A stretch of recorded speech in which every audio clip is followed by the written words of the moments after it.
A Iara é uma lenda muito popular presente no folclore brasileiro. Ela é uma sereia parte mulher, parte peixe, conhecida por seduzir os homens com sua beleza, bela voz e promessas de riquezas.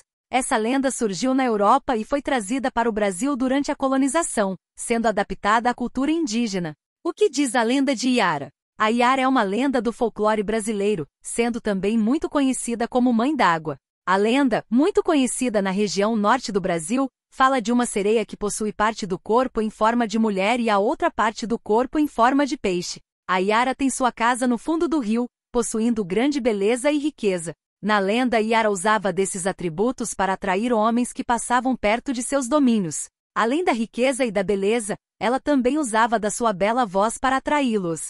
Os que fossem seduzidos eram levados para a residência dela, localizada nas profundezas das águas, e não eram mais vistos.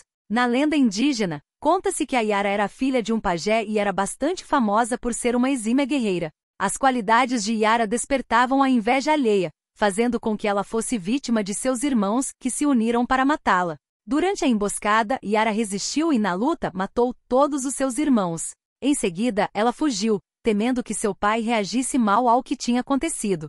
O pai dela a encontrou e decidiu castigá-la, lançando-a no local de encontro dos rios Negro e Solimões.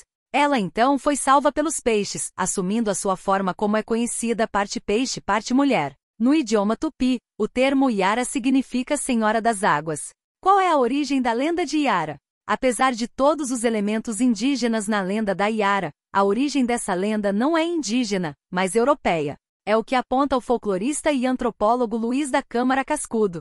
Segundo ele, a lenda da Iara teria sua origem na Europa, estando presente, por exemplo, na tradição cultural dos gregos e dos portugueses. A lenda, então, teria sido trazida possivelmente durante o período da colonização e assumido elementos da cultura indígena. Segundo esse antropólogo, essa lenda não estava presente na cultura indígena até o século XVII, pois, até então, não havia nenhuma lenda indígena que apresentava os elementos que caracterizam a Iara.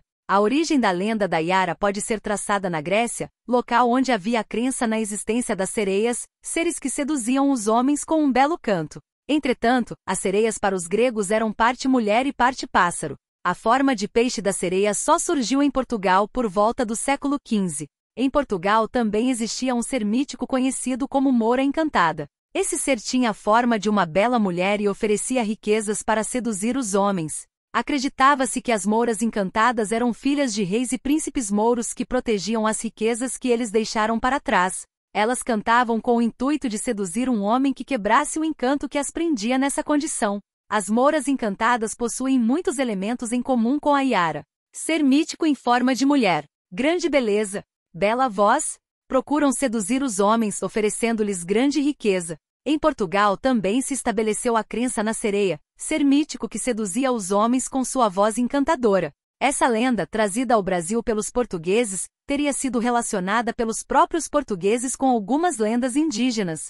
A primeira dessas lendas teria sido a do Ipupiara, uma lenda que menciona um monstro que habita os rios e que saía deles para caçar e matar indígenas.